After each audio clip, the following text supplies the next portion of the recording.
నలుగురు మారారు, చేసింది ఏముంది? నలుగురు వచ్చినప్పుడల్లా నలుగురిని కలుపుకుంటా వాళ్ళు కాకుండా పోయేది ఏంది? మా నాయకుడు పిన్నెల రాజేశ్వర గారు ఏ రోజైనా సరే ఎవరిని కలుపుకుంది లేదు. మా ప్రజలను నమ్ముకున్నాడు. ఏంది మేమే ఆయన అండ, మా బలమే ఆయన. దమ్మారెడ్డి కాదు, శివారెడ్డి కాదు, ఏంది కళారెడ్డి కాదు, కురుపులారెడ్డి ఎంతమంది వచ్చా కూడా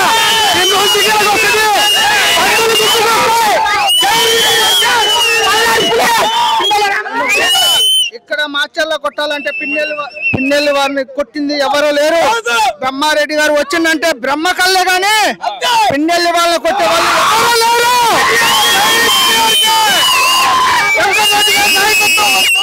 లేరు.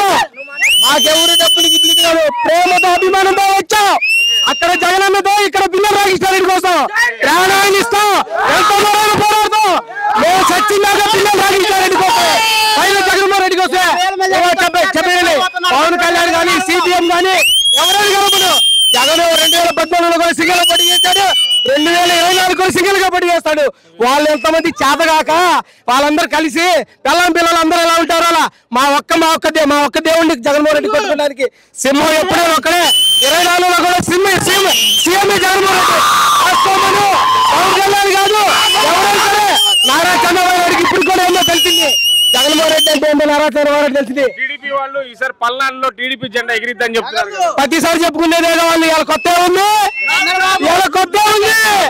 సింహం ఎప్పుడు ఒక్కడే.